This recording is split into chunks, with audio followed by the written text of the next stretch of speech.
সূরা কাহফের পিছনের দিকে আছে ইন্না ইয়াজুজ ওয়া মাজুজ মুফসিদুনা ফিল আরদ। যুলকারনাইন বাদশার কথা পড়বেন, তিনি যে দেয়াল নির্মাণ করে দিয়েছিলেন লোহা এবং তামা দিয়ে, মনে আছে পড়েছেন?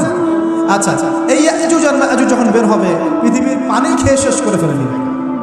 এর এত বেশি হিংস্র হবে যে এদের সাথে লড়াই করার মতো ক্ষমতা কোনো মানুষের থাকবে না। এমনকি ঈসা আলাইহিস সালামেরও নয়। ঈসা আলাইহিস সালাম তুর পাহাড়ে চলে যাবেন মুসলিমদেরকে নিয়ে। তুর পাহাড়ের ভিতরে মুসলিমরা সেখানে লুকিয়ে থাকে। পৃথিবীর মেসাকার অবস্থা হয়ে যাবে, পৃথিবীর পানি খেয়ে শেষ করে ফেলে দিবে হিংস্র প্রজাতি। তখন ঈসা আলাইহিস সালাম আল্লাহর কাছে দোয়া করবেন, আল্লাহ এই বিভৎস জাতিকে ধ্বংস করো। আল্লাহ রাব্বুল আলামিন তখন ওই ইয়াজুজ আর মাজুজের এই কাঁধে, ঠিক কাঁধের মাঝখানে একটা ভাইরাস জন্ম দিবেন। কি জন্ম দিবেন? ওই যে বলি না মহামারীর ভাইরাস, অমুক ভাইরাস তমুক ভাইরাস, এই ভাইরাস আরও সামনে আছে বাকি এখন। ওই ভাইরাসে, ওই পোকায়, ওই ব্যাকটেরিয়া বা যেটাই হোক আল্লাহ পাক যাই দিবেন, এতে করে ইয়াজুজ আর মাজুজের পুরো প্রজাতি ধপ ধপ ধপ ধপ করে মারা যাবে। মানে এটা ছোঁয়াচে রোগ হবে। কী রোগ হবে? ছোঁয়াচে। ঠিক যেমন আমরা একটু করোনা দেখলাম না, একজন থেকে আরেকজন, একজন থেকে আরেকজন, এরকম জিনিস চলবে আরও বিশ্বে। আর এখনকার নতুন রিসার্চ হচ্ছে ওই সাইবেরিয়া অঞ্চলের যে বরফগুলো আছে না, ওর নিচে এই 1 লাখ বছর, 1.5 লাখ বছর, 2 লাখ বছর আগের ভাইরাসগুলো নতুন করে জায়গা শুরু করেছে।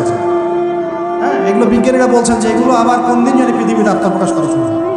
সব কিছুই ঘটবে। বিশ্বটার খুব রহস্য আছে, বিশ্বটার অনেক রহস্য আছে। আল্লাহ পাক এগুলো খেলার ছলে সৃষ্টি করেন নাই, পরীক্ষা। লিয়াবলুয়াকুম আইয়ুকুম আহসানু আমালা, আল্লাহ পাক বলেছেন। এরপরে ইয়াজুজ আর মাজুজের সব প্রজাতি মারা যাবে। নবীজি বলছেন জমিনে কোনো জায়গায় ফাঁকা থাকবে না, সমস্ত জায়গাতেই ওদের দেহ পড়বে। আল্লাহু আকবার। এরপরে ঈসা আলাইহিস সালাম আল্লাহকে বলবেন, আল্লাহ জমিনটাকে পবিত্র করে দাও। আল্লাহ পাক কি করবেন জানেন? বড় বড় নখরওয়ালা, বড় বড় নখ আছে, নখ দেখেছেন? বড় বড় বড় বড় নখওয়ালা একটা স্পেশাল প্রজাতির পাখি আল্লাহ পাঠাবেন। কি পাঠাবেন? পাখি। এটা কোন পাখি, কি নাম আমরা জানি না। মহাবিশ্বের কোন জায়গা থেকে আসবে তাও জানি না, পৃথিবীতে আসে কিনা তাও জানি না। আল্লাহ পাঠাবেন আবাবিল, তয়রন আবাবিল। যখন আল্লাহ পাখি পাঠিয়েছিলেন না, ওয়ারসালা আলাইহিম তয়রন আবাবিল। আসলে ওই পাখির নাম কিন্তু আবাবিল না, আবাবিল মানে হচ্ছে আগে জায়গা। তো ওই পাখি কি আর দেখা গেছে? ওই রকম করে পাথর কেউ নিক্ষেপ করেছে? ঠিক এরকম করে এই এক শ্রেণীর পাখি আল্লাহ পাঠাবেন যাদের নখগুলো খুব বড় বড় হবে, বিশাল বিশাল নখ। এই নখগুলো দিয়ে তারা দেহগুলোকে উঠাবে, উঠিয়ে নিয়ে কোথায় যে ফেলে দেবে আল্লাহ ভালো জানেন। সুবহানাল্লাহ, আল্লাহু আকবার। আল্লাহ পাক বিশ্বে কত কি বাকি রেখেছেন।